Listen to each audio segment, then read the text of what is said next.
વંદે માતરમ વિદ્યાર્થી મિત્રો, Oxford school of સાયન્સની અંદર આપનું હાર્દિક સ્વાગત છે. હવે ગયા લેક્ચરની અંદર આપણે અને અથવા જે સંયોજકો હતા એનો ઉપયોગ જોયો હતો. અથવાનો બે રીતે ઉપયોગ થાય, એક તો સમાવેશ વિકલ્પ અને બીજું છે નિવારક વિકલ્પ. સમાવેશ વિકલ્પ કોને કહેવાય કે બંને ક્રિયાઓ એક સાથે શક્ય હોય એને સમાવેશ વિકલ્પ કહેવાય, અને બંને ક્રિયાઓ એક સાથે શક્ય ન હોય તો એને નિવારક વિકલ્પ કહેવાય. હવે બીજા બે કારકો છે. હવે કારકો બે પ્રકારના કારકો છે. એક તો વૈશ્વિક કારક. તો વૈશ્વિક કારક કોને કહેવાય કે તો જે વિધાનની અંદર આવા શબ્દો આપેલા હોય, દરેક, પ્રત્યેક, બધા, આવા જે શબ્દ આપેલા હોય ને આને, અથવા તો એવરી, ઇંગ્લિશમાં એને એવરી એક્સ, એટલે આનો મતલબ શું થાય દરેક એક્સ. એવરી એક્સ એનો સંકેત છે ઊંધો એ, એવરી એક્સ. આવા જે શબ્દો આપેલા હોય ને આમાં બધામાં વૈશ્વિક કારક આવે. કયું કારક આવશે? વૈશ્વિક કારક. ઉદાહરણ તરીકે એવું હોય કે ભાઈ દરેક વ્યક્તિ 18 વર્ષની ઉંમરે મતદાન કરી શકે, તો એમાં દરેક શબ્દ આવ્યો, દરેકનો મતલબ એ કેવો થાય? વૈશ્વિક કારક છે. પછી બીજું છે અસ્તિત્વ કારક.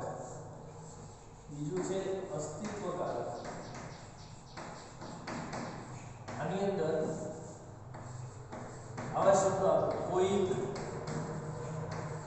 કોઈ એવો છે, અથવા તો કોઈકનું અસ્તિત્વ ધરાવે છે. આવા શબ્દો હોય, અથવા તો each x, ઊંધો x, each x, આવા શબ્દો હોય તો એને અસ્તિત્વકારક કહેવાય. ઉદાહરણ તરીકે એવા પણ આપી શકે કોઈ x એવો છે જે ધન છે, ઋણ છે, એવા વાક્ય વિધાન આવે તો એની અંદર આવા શબ્દો જ્યારે આપેલા હોય એને અસ્તિત્વકારક કહેવાય અને વૈશ્વિક કારક કહેવાય. હવે કોઈ પણ વિધાનનો નિષેધ હોય, હવે વિધાનના નિષેધ બનાવવા હોય તો આપણે ગયા લેક્ચરની અંદર જોઈ ગયા હતા. હવે વિધાનોનો નિષેધ કઈ રીતે તમારે નિષેધ બનાવવો વિધાનનો?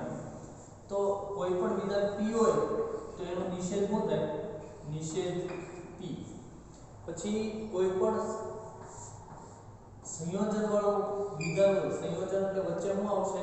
આનો મતલબ શું થાય? વચ્ચે અને વાળું આવે. તો એનું તમારે જ્યારે નિષેધ બનાવવાનું હોય તો આનો નિષેધ શું થાય? તો કે નિષેધ p સંયોજનનું વિયોજન થઈ જાય, નિષેધ q. એટલે p સંયોજન q હોય તો એનો નિષેધ શું થાય? નિષેધ p વિયોજન નિષેધ q. એટલે ટૂંકમાં ઉદાહરણ તરીકે આવી રીતે આપેલું હોય 2 + 2 = 4 અને 2 + 3 = 5. આવી રીતે બે વિધાન આપેલા છે. આ p વિધાન, આ q વિધાન, વચ્ચે શું છે? અને એટલો મતલબ એનો શું થાય? સંયોજન. તો હવે આનો નિષેધ બનાવવાનું કીધું હોય તમારે તો આ p વિધાન કયું થાય? તો કે 2 + 2 = 4 અને q વિધાન શું થાય? તો કે 2 + 3 = 5. હવે આનો નિષેધ તમારે બનાવવાનો, તો નિષેધ બનાવવાનો હોય તો આનો નિષેધ શું થાય? તો કે નિષેધ p સંયોજનનું વિયોજન થઈ જાય, નિષેધ q. એટલે એનો મતલબ નિષેધ p એટલે આનું નેગેટિવ બનાવવાનું તમારે. આનું શું બનાવવાનું? નેગેટિવ. તો નિષેધ p શું થાય? 2 + 2 = 4 છે, એટલે શું થાય?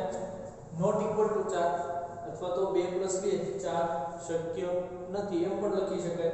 એટલે 2 + 2 નોટ ઇક્વલ ટુ 4 આનો નિષેધ થઈ ગયો. વચ્ચે અને હતું તો અનેનું શું થઈ જાય?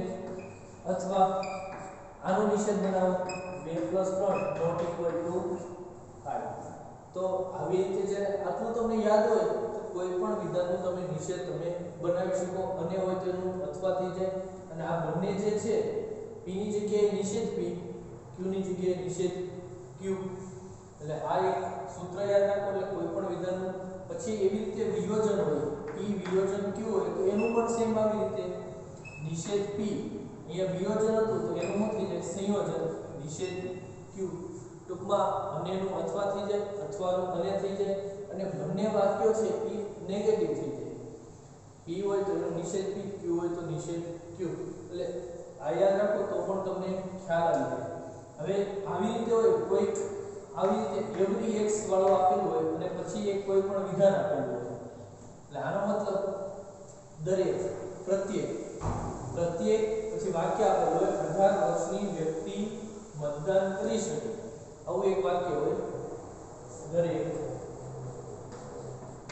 18 વર્ષની વ્યક્તિ મતદાન કરી શકે તો હવે આનો નિષેધ તમારે બનાવવાનો છે તો દરેક છે તો દરેકનું કોઈક એટલે ઈચ એક્સ થઈ જાય દરેકનું છે તો એનું શું થઈ જાય ઈચ એક્સ અને વિધાન નિષેધ થઈ જાય જે વાક્ય હોય એનું શું થઈ જાય નિષેધ તો દરેકનું છે તો આના ઘણા બધા પ્રકાર આવે બધાના જવાબ અલગ અલગ પણ હોઈ શકે એટલે દરેક છે દરેકનું શું થઈ જાય કોઈક થઈ જાય તો દરેક કોઈ એવું છે અથવા તો કોઈ 18 પછી દરેકનું કોઈક થઈ જાય કોઈક પછી જે વાક્ય છે એ નેગેટિવ થઈ જાય અહીંયા પી હતો તો નિષેધ પી તો કોઈ 18 વર્ષની વ્યક્તિ મતદાન કરી શકે નહીં એનો નિષેધ બનાવી નાખવાનો એટલે કોઈ 18 વર્ષની વ્યક્તિ મતદાન કરી શકે નહીં એટલે એનો મતલબ આવી રીતે થાય ઈચ એક્સ એવરી એક્સ આપેલું હોય એટલે દરેક આપેલું હોય તો દરેકનું કોઈક થઈ જાય એવી રીતે કોઈક આપેલું હોય ઈચ એક્સ પછી કોઈ પણ વાક્ય આપેલું હોય તો કોઈકનું શું થઈ જાય દરેક અને વાક્યનું નિષેધ થઈ જાય એટલે આવી રીતે તમારે આ નિષેધ બધા યાદ રાખવાના છે એટલે આ સૂત્ર યાદ રાખો એટલે તમને બધું આવડી જાય એટલે આટલા સૂત્ર આવડતા છે તો તમને 14.2 14.3 એ પણ આવડી જશે પછી તમને મેં એક કોષ્ટક બે બનાવ્યા હતા સત્યાર્થતા કોષ્ટક p સંયોજન q અને p વિયોજન q સંયોજનમાં હું યાદ રાખવાનું હતું તો કે બંને સાચા તો જ સાચું બાકી બધું ખોટું અને વિયોજનની અંદર બંને ખોટા તો જ ખોટું બાકી બધું સાચું એટલે બે કોષ્ટક અને આ એના નિષેધ કઈ રીતે નિષેધ બનાવવાના પછી આવું પણ થાય કોઈ પણ નિષેધ આપેલું હોય નિષેધ p અને એનું પાછું નિષેધ બનાવવાનું એટલે p પોતે આવી જાય કોઈ પણ વ્યક્તિનું નેગેટિવ ને પાછું નેગેટિવ કરો એટલે નેગેટિવ પોઝિટિવ એટલે પાછું એનું ઈ જ પદ આવી જાય નિષેધ p બરાબર નું લખીએ કાય p એટલે આ બધાના નિષેધ વાક્યો હતા કઈ રીતે તમારે આને નિષેધ બનાવવા ચલો આટલું અને આ સૂત્રો ખાસ યાદ રાખજો આ સૂત્રની જરૂર પડશે એટલે આવી રીતે કોઈ પણ વાક્ય હોય તો નિષેધ બનાવવાનું કીધું હોય તો આ તમે આવી રીતે બનાવી શકો અને હોય તો એનો અથવા થઈ જાય અથવાનું અને થઈ જાય બંને વાક્ય નેગેટિવ થઈ જાય દરેક હોય દરેકનું કોઈક થઈ જાય અને વાક્ય નિષેધ થઈ જાય કોઈકનું પાછું દરેક થાય વાક્ય નિષેધ થઈ જાય એટલે આ સૂત્રો બધા યાદ રાખજો એટલે આપણે પછી 14.2 જોઈએ આટલું લખી નાખો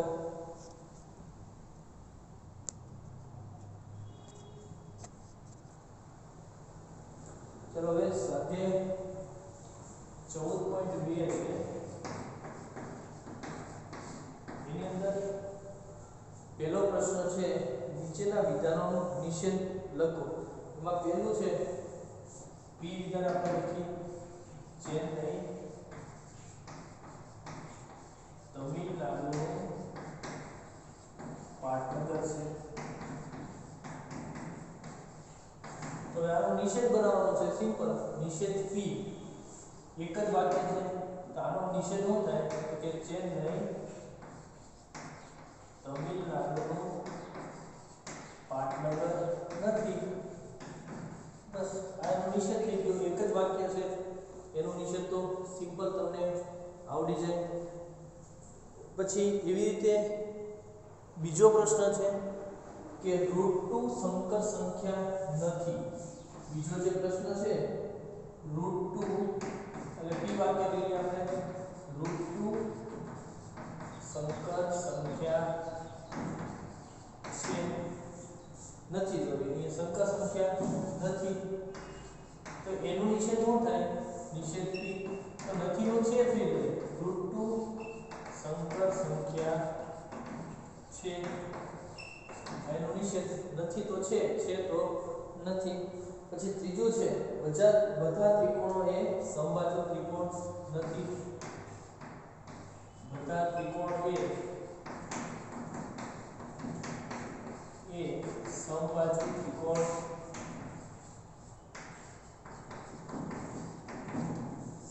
ત્રિકોણ નથી, તો આનો નિષેધ શું થાય? ત્રિકોણ નથી તો એનું છે ફરી લે બધા જ ત્રિકોણો એ સમબાજુ ત્રિકોણ છે, એટલે નિષેધ જ બનાવવાનું. આપણે વાક્યને આખું નેગેટિવ બનાવવાનું છે. ચોથું છે ઈ વિધાન કે 2 એ 7 કરતા મોટી છે, 2 એ 7 કરતા મોટી છે. વાક્ય સાચું હોય કે ખોટું એ આપણે કઈ જોવાનું નથી, તો આનો નિષેધ શું થાય? નિષેધ p.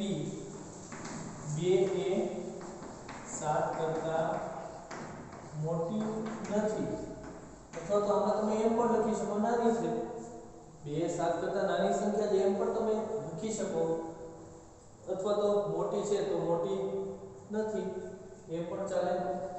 પછી પાંચમું છે દરેક પ્રાકૃતિક સંખ્યા એ પૂર્ણાંક સંખ્યા છે, દરેક પ્રાકૃતિક સંખ્યા એ પૂર્ણાંક સંખ્યા છે, તો આનો નિષેધ શું થાય? નિષેધ p. દરેક પ્રાકૃતિક સંખ્યા એ પૂર્ણાંક સંખ્યા નથી, એટલે એક જ વિધાન આપેલું હોય તો એની અંદર આવી રીતે સંખ્યા છે નથી લખી શકાય. અને આવી રીતે દરેક જો દરેક અહીંયા કારકોમાં વપરાયેલું હોય આવી રીતે પણ ચાલે, તો દરેકનું એવું કોઈ પણ તમે લખી શકો. દરેકનું શું લખી શકાય? કોઈ પ્રાકૃતિક સંખ્યા એ પૂર્ણાંક સંખ્યા નથી, એમ પણ તમે આનો નિષેધ બનાવી શકો. તો પહેલો પ્રશ્ન લખી નાખો. પછી બીજો પ્રશ્ન જોઈએ આપણે. ચલો બીજો છે એની અંદર કે નીચેની જોડ જે આપેલી છે પરસ્પર નિષેધ છે કે નહીં, એટલે એકબીજાના વિરોધાભાસી છે કે નહીં તમારે ચેક કરવાનું છે. તો એની અંદર બે વિધાન આપેલા છે. પહેલું વિધાન છે સંખ્યા x એ સમય સંખ્યા નથી, અને બીજું વિધાન છે સંખ્યા x એ અસમય સંખ્યા નથી. તો આ એકબીજાના વિરોધાભાસી છે કે નહીં તમારે ચેક કરવાનું છે. તો આનો નિષેધ મેળવો, નિષેધ p મેળવો તો શું થાય? સંખ્યા x એ સમયની જગ્યાએ અસમય કરી નાખો, અસમય સંખ્યા નથી. સમયની જગ્યાએ આપણે શું કરી નાખ્યું? અસમય સંખ્યા નથી. અને આ શું થાય? સંખ્યા x એ અસમય સંખ્યા નથી. તો ટૂંકમાં આ બંને જે છે આ બંને તો એકના એક જ થયા, આ બંને વિરુદ્ધ છે, એટલે આનો મતલબ આ બંને વાક્યો છે એકબીજાના નિષેધ છે, એકબીજાના નિષેધ છે. કેમ કે આનું તમે p છે એનું નકારાત્મક કરો તો આવી રીતે થાય, નકારાત્મક કરો એટલે q વિધાન જ થઈ ગયું. એટલે એનો મતલબ કે p અને q છે એ બંને કેવું છે? એકબીજાના વિરોધાભાસી છે, એટલે એકબીજાના નિષેધ છે. હવે આની અંદર એવી જ રીતે બીજો દાખલો પણ છે, એ પણ આવી રીતે છે. બીજો છે સંખ્યા x એ સમય છે, અને બીજું વિધાન આપેલું છે q. સંખ્યા x એ અસમય છે, સંખ્યા x એ અસમય છે. તો આને તો તમે જોતા જ ખબર પડી જાય આ બધી સમય સંખ્યા, આ બધી અસમય સંખ્યા, એટલે આનો મતલબ આ બંને પણ કેવા છે? એકબીજાના નિષેધ છે.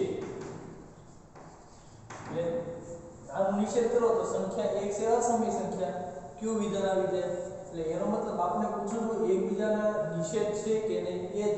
તો આ બંને એકબીજાના નિષેધ થાય છે, કેમ કે આનો નિષેધ કરો એટલે q વિધાન જ આવી જાય સીધું. એટલે p અને q એકબીજાના નિષેધ છે.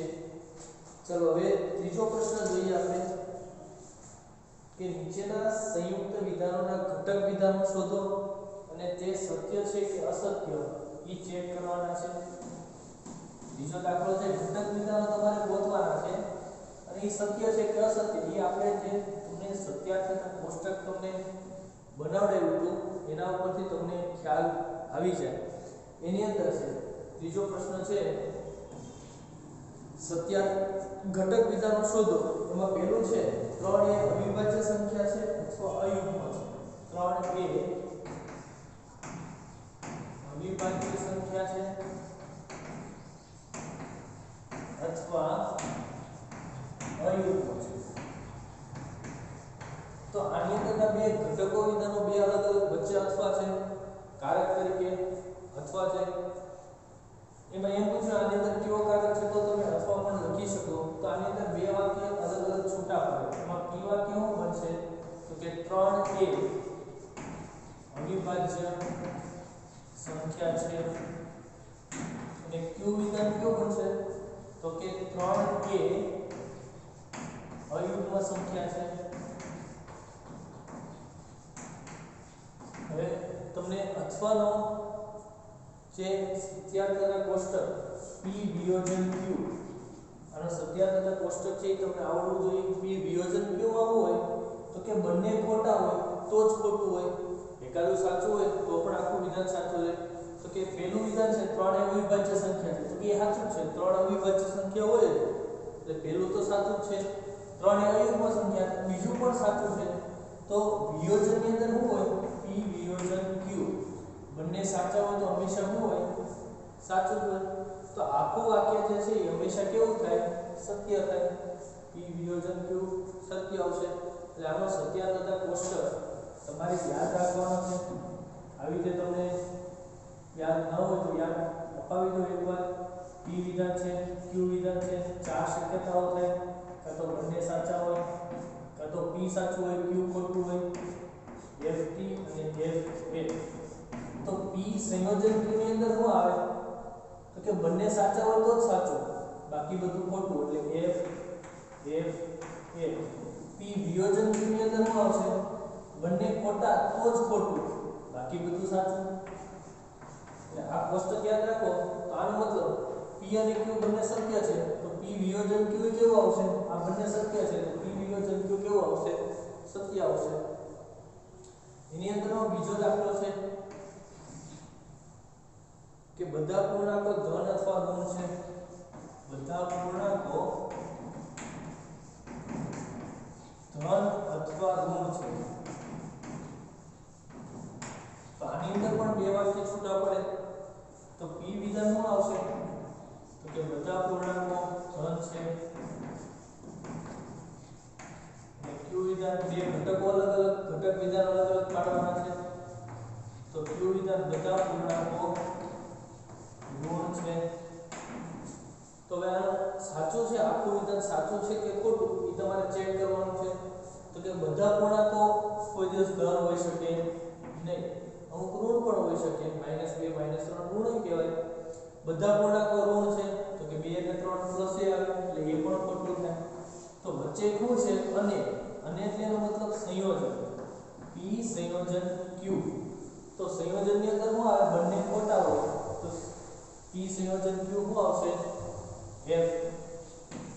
એનો મતલબ બંને ખોટા છે તો એનો વચ્ચે આવે છે સંયોજન p સંયોજન q પણ શું આવશે f જ આવશે. પછી ત્રીજો છે એની અંદર તમારે ત્રીજો છે 100 એ 3 11 અને 5 100 એ 3 11 અને 5 વડે વિભાજ્ય છે. તો જો જેવું 2 માટે લાગુ પડે એવું જ 3 માટે પણ લાગુ પડે. 100 એ તો આની અંદર 3 વિધાન થાય. પહેલું વિધાન કયું આવશે તો કે 100 એ 3 વડે વિભાજ્ય છે. આ પહેલું વિધાન આવશે 100 એ 3 વડે વિભાજ્ય. q વિધાન શું આવશે 100 એ 11 વડે વિભાજ્ય છે. 11 વડે વિભાજન એટલે ત્રીજું માં આવશે PQR ત્રણ વાક્ય લઈ લઈએ 100 એ 5 વડે વિભાજન છે તો ત્રણ વિધાન આની અંદર થાય તો હવે ત્રણ અલગ અલગ આપણે ઘટક પાડી દીધા ઘટક અલગ અલગ પાડવાના હતા ત્રણ આપણે પછી આની સત્યાગ્રતા કોષ્ટક તો 3 એ 100 એ 3 વડે વિભાજ્ય છે કે ખોટું 100 એ 11 વડે વિભાજ્ય છે 11 વડે વિભાજ્ય થાય નહીં ઈ ખોટું 100 એ 5 વડે વિભાજ્ય 20 × 100 તો ઈ સાચું છે પણ વચ્ચે શું છે અને તો અને ની અંદર શું હોય અને એટલે વિયોજન અને એટલે p અને એટલે સંયોજન p સંયોજન q સંયોજન r વચ્ચે અને છે એટલે સંયોજન તો સંયોજનની અંદર શું હોય સંયોજનની અંદર એક ખોટું હોય તો આખું વિધાન ખોટું થાય સંયોજનની અંદર એક ખોટું હોય તો પણ આખું વિધાન કેવું થાય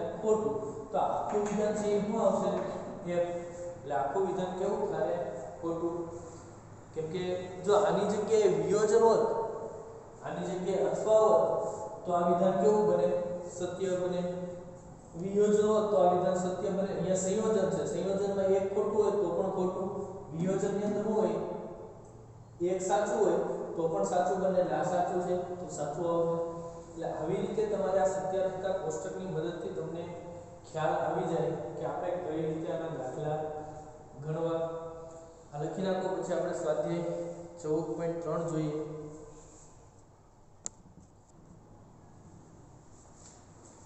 ચાલો હવે સ્વાધ્યાય 14.3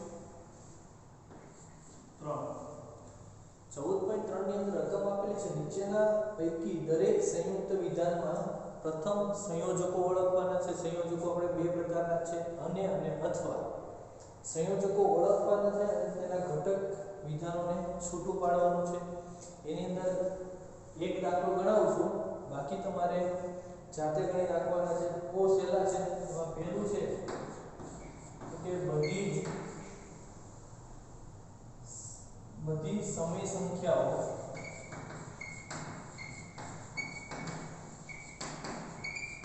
બધી સમય સંખ્યાઓ વાસ્તવિક છે અને બધી જ વાસ્તવિક સંખ્યાઓ સંકર સંખ્યા નથી બધી વાસ્તવિક સંખ્યાઓ સમય સંખ્યાઓ સંકર સંખ્યાઓ નથી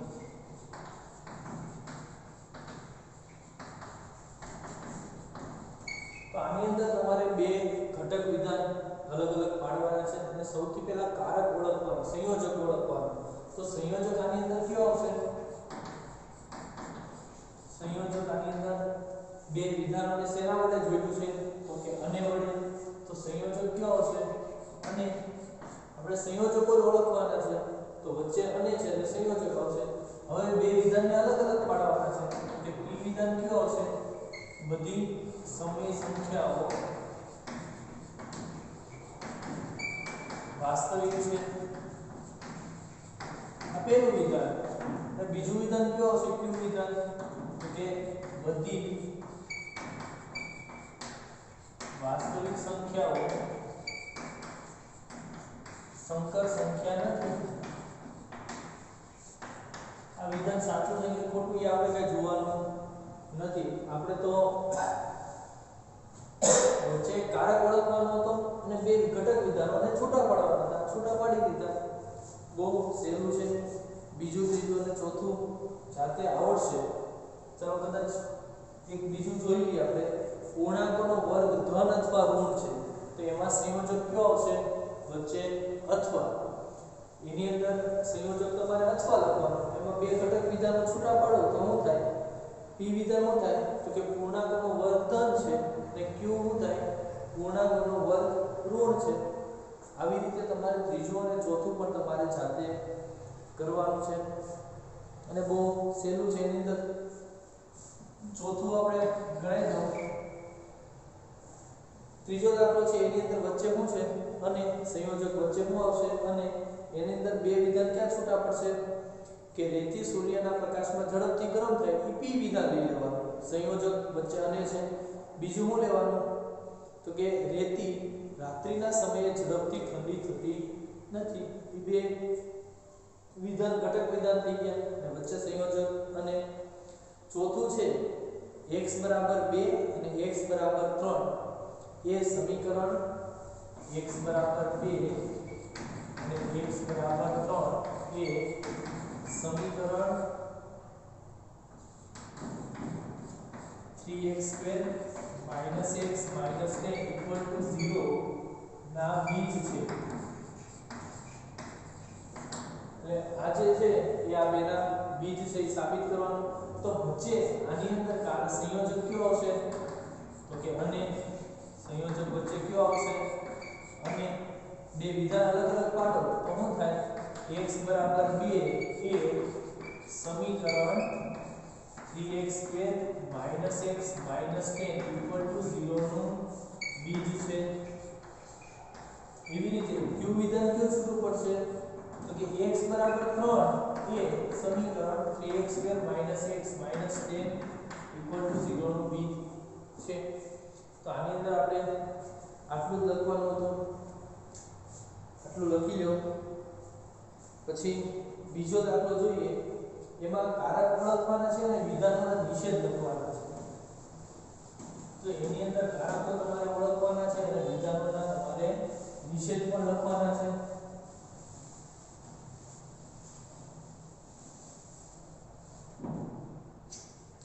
એની અંદર હવે ત્રીજો દાખલો જોઈએ આપણે.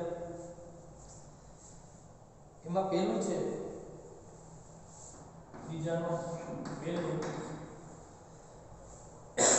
કે કોઈક સંખ્યાનો વર્ગ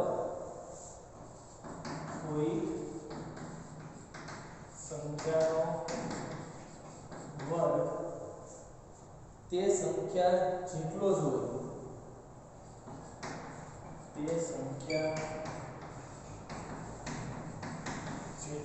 હોય તેવી સંખ્યા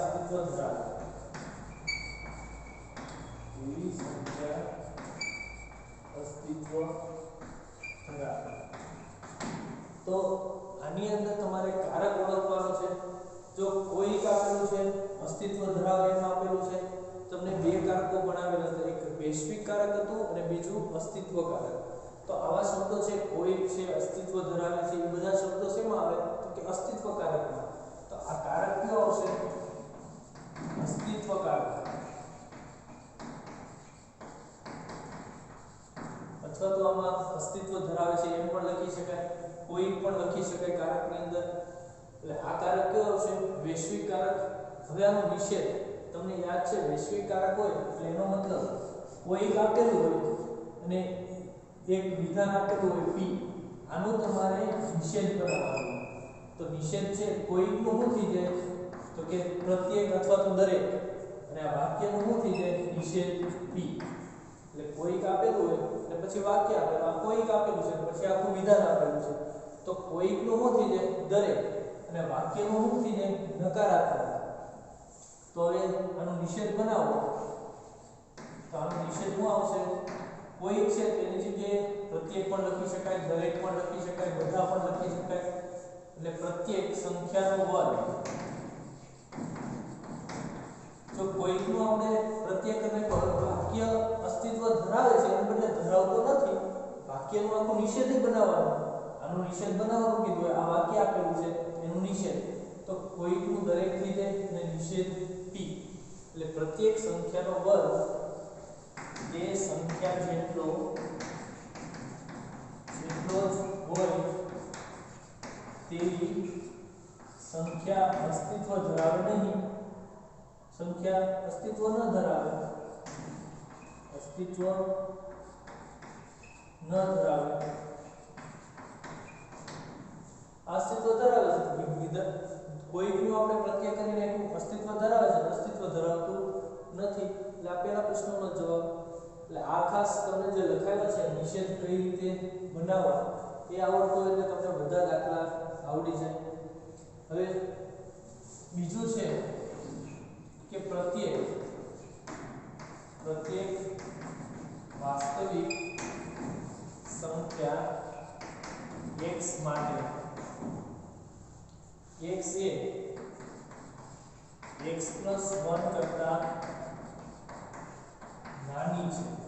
જો આનો જવાબ તમે કોઈ પણ રીતે આપી શકો, તમારી રીતે પણ આપી શકાય. આના જવાબ એવું કંઈ જરૂરી નથી કે આવી રીતે જ પણ આપી શકાય. આની રીતે નવા વાક્યો પણ તમે તમારી રીતે બનાવી શકો.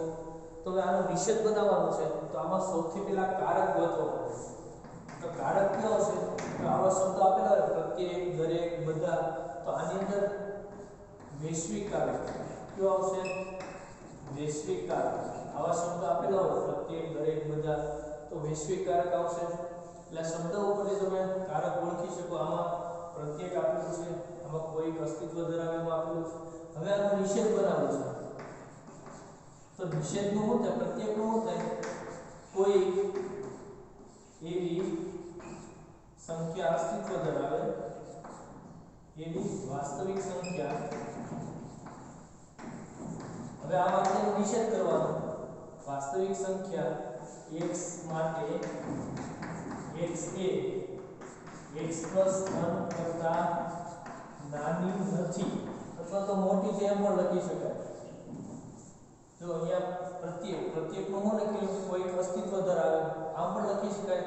કોઈ એવી સંખ્યા x માટે x એ x + કરતા નાની નથી એવી કોઈ સંખ્યાનું અસ્તિત્વ છે એમ પણ તમે લખી શકો. અથવા તો સિમ્પલ પ્રત્યેકનું કોઈ કરી નાખવાનું. આ વિધાનનો નિષેધ બનાવી નાખવાનો. આખું વિધાન છે નાની છે તો નાની નથી એવી રીતે પણ તમે લખી શકો. ત્રીજું છે ભારતમાં દરેક રાજ્યની એક રાજધાની હોય છે.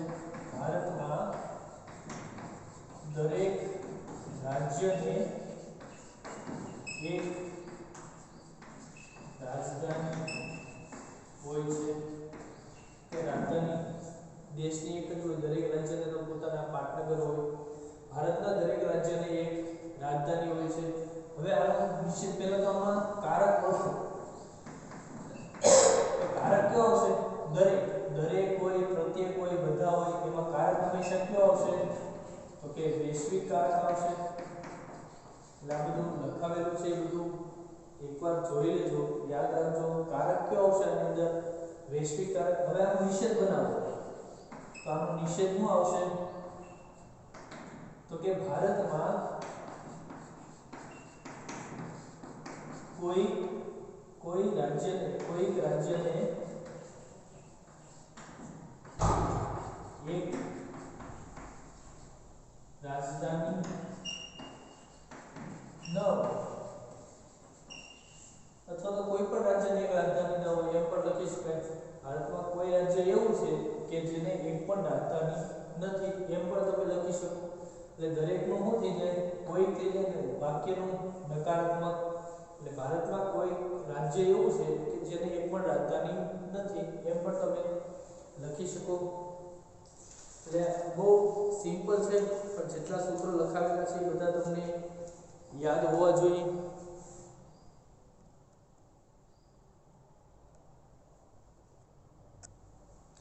ચલો હવે ત્રીજો દાખલો છે કે બે વિધાન આપેલા છે, એકબીજાના નિષેધ છે કે નહીં તમારે ચેક કરવાનું છે. તો આમાં શું આપ્યું છે? બધી જ વાસ્તવિક સંખ્યાઓ x અને y માટે x + y = y + x થાય સત્ય છે. તો એનું નિષેધ આ છે કે નહીં? આપણે એનો નિષેધ આપણે બનાવી જોઈએ. ખરેખર એનો નિષેધ શું થવું જોઈએ? બધી જ સંખ્યા છે તો એનું દરેક થવું જોઈએ. બધી જ સંખ્યા છે, બધી એટલે એનો મતલબ દરેક છે તો એનો મતલબ શું થાય? એનું શું થવું જોઈએ? નિષેધ. બધી જ સંખ્યા છે તેમાં કોઈક થવું જોઈએ. કોઈક અસ્તિત્વ ધરાવે. કોઈક અસ્તિત્વ ધરાવે આનો નિષેધ થવું જોઈએ. તો એ તો છે જ, અહીંયા અસ્તિત્વ ધરાવે એ તો આપેલું છે. એટલે આનો નિષેધ અસ્તિત્વ ધરાવે આપી દીધું. પણ હવે શું હોવું જોઈએ કે આ જે વિધાન છે આવી રીતે હોય બધી જ એટલે એવરી x અને y માટે છે અને વિધાન p આપેલું હોય તો આનો નિષેધ શું થાય? આનો આપણે નિષેધ બનાવવાનો તો એવરી નું શું થાય? each x અથવા તો કોઈક અસ્તિત્વ ધરાવે અને વાક્ય આખું શું થઈ જવું જોઈએ? નિષેધ p થઈ જવું જોઈએ. તો આનો મતલબ કે હવે આની અંદર આનો નિષેધ જો બનાવવો હોય તો બધી જ વાસ્તવિક સંખ્યા છે એનું શું થાય? કોઈ સંખ્યા અસ્તિત્વ ધરાવે, x અને y સંખ્યા અસ્તિત્વ ધરાવે એ આપેલું છે. પણ આ વાક્યનું શું થઈ જવું જોઈએ? નિષેધ થઈ જવું જોઈએ. તો x y not equal to y x આવવું જોઈએ. અહીંયા શું આવવું જોઈએ? Not equal to. તો આ એકબીજાના નિષેધ થાય, બાકી થાય નહીં. અથવા તો અહીંયા ન થાય એવો શબ્દ આપેલો હોય, અથવા તો અહીંયા નોટ ઇક્વલ ટુ આપેલું હોય તો તમારે આનો નિષેધ થાય, બાકી આ એકબીજાના નિષેધ થાય નહીં. આ તો એનું જ વાક્ય છે, કોઈ અસ્તિત્વ ધરાવે એનું જ વાક્ય છે, એકબીજાના નિષેધ થતા નથી. કેમ કે અહીંયા બધી જ છે તો એની હવે અસ્તિત્વ ધરાવે. આ તો આપી દીધું આનું, પણ આ જે વાક્યનો નિષેધ થવો જોઈએ એ વાક્યનું અહીંયા નિષેધ થતું નથી. એટલે આનો મતલબ આ જે છે એકબીજાના નિષેધ નથી. જો અહીંયા તમને નોટ ઇક્વલ ટુ આપેલું હોય અથવા તો અહીંયા ન થાય એમ આપેલું હોય તો પણ ચાલે. અહીંયા ઇક્વલ ટુ અને ન થાય એવું આપેલું હોય તો પણ ચાલે, અથવા તો નોટ ઇક્વલ ટુ આપેલું હોય તો પણ ચાલે. કેમ કે વાક્યનું નિષેધ થવું જોઈએ, જે અહીંયા થતું નથી. એટલે એનો મતલબ આ એકબીજાના નિષેધ થતા નથી. ચલો હવે ચોથો પ્રશ્ન છે, એ પણ એકદમ સહેલો છે. નીચેના વિધાનોમાં અથવાનો ઉપયોગ સમાવેશ વિકલ્પ તરીકે અથવા તો નિવારક વિકલ્પ તરીકે થાય તે જણાવો. જો સમાવેશ વિકલ્પમાં હોય, ચોથો દાખલો છે અથવાનો ઉપયોગ, અથવા તો હશે વાક્યની અંદર, એનો ઉપયોગ સમાવેશ વિકલ્પ તરીકે અથવા તો નિવારક વિકલ્પ તરીકે થાય છે, તમારે જણાવવાનું છે. હવે એની રકમ અહીંયા બોર્ડ ઉપર લખતો નથી, ફક્ત એની અંદર સમાવેશ વિકલ્પ કોને કહેવાય? ગયા લેક્ચરની અંદર આપણે જોયા હતા તો કે જે બે ક્રિયાઓ એક સાથે શક્ય હોય એની અંદર અથવા આપેલું હોય તો એ સમાવેશ વિકલ્પ કહેવાય. બાકી જે બે ક્રિયાઓ એક સાથે શક્ય ન હોય એમાં વચ્ચે અથવા આપેલું હોય તો એ અથવા નિવારક વિકલ્પ તરીકે આવે. તો એની અંદર પહેલો પ્રશ્ન છે, સૂર્ય ઉગે છે અથવા આથમે છે. સૂર્ય ઉગે છે અથવા ચંદ્ર આથમે છે. તો આની અંદર બે તમારે અલગ અલગ લઈ લેવાના. પી વિધાન શું થાય? સૂર્ય ઉગે છે. ક્યુ વિધાન શું થાય? ચંદ્ર આથમે છે. તો આ બંને ક્રિયાઓ એક સાથે શક્ય નથી, કેમ કે જ્યારે સૂર્ય ઉગતો હોય ત્યારે ચંદ્ર આથમી જાય એવું પોસિબલ નથી. ક્યારેક બંને સાથે પણ હોય દિવસે. એટલે આ બંને ક્રિયાઓ એક સાથે શક્ય નથી. આ બંને ક્રિયાઓ એક સાથે શક્ય નથી. તો આમાં જે અથવા જે આવ્યું છે એ અથવા કયા તરીકે આવશે? તો કે નિવારક વિકલ્પ તરીકે. અથવા કઈ રીતે આવશે? તો કે નિવારક વિકલ્પ તરીકે આની અંદર અથવા આવશે. કેમ કે બંને ક્રિયાઓ એક સાથે શક્ય જ નથી. કેમ કે સૂર્ય ઉગે ત્યારે ચંદ્ર આથમી જાય એવું જરૂરી નથી, ચંદ્ર હોય પણ ખરા. એટલે આનો મતલબ અહીંયા જે અથવા આવ્યું એ અથવા જે છે એ નિવારક વિકલ્પ તરીકે આવશે. પછી બીજું છે, ડ્રાઇવિંગ લાયસન્સ મેળવવા માટેની અરજી કરવા માટે તમારી પાસે રેશન કાર્ડ અથવા તો પાસપોર્ટ હોવો જોઈએ. તો બે વિધાન અલગ પાડો. રેશનિંગ કાર્ડ હોવું જોઈએ, બીજું વિધાન છે એમાં પાસપોર્ટ હોવો જોઈએ ડ્રાઇવિંગ લાયસન્સ કઢાવવા માટે. તો કે બંને ક્રિયા એક સાથે છે, બે તમારી પાસે બંને હોય તો પણ ચાલે. તો બીજું વાક્ય છે એની અંદર જે અથવા આવશે એ સમાવેશ વિકલ્પ તરીકે આવશે. કે ડ્રાઇવિંગ લાયસન્સ માટે તમારી પાસે રેશન કાર્ડ હોય તો પણ ચાલે, પાસપોર્ટ હોય તો પણ ચાલે. બેમાંથી કોઈ પણ એક વસ્તુ જરૂર પડે, બંને હોય તો પણ ચાલે. એટલે બંને ક્રિયાઓ એક સાથે પણ શક્ય છે. એટલે એનો મતલબ બીજો જે દાખલો છે એની અંદર અથવા જે આવ્યું છે એ સમાવેશ વિકલ્પ તરીકે આવશે. પછી ત્રીજું, બધી જ પૂર્ણાંક સંખ્યાઓ ધન અથવા ઋણ હોય છે. ત્રીજું, બધી જ સંખ્યાઓ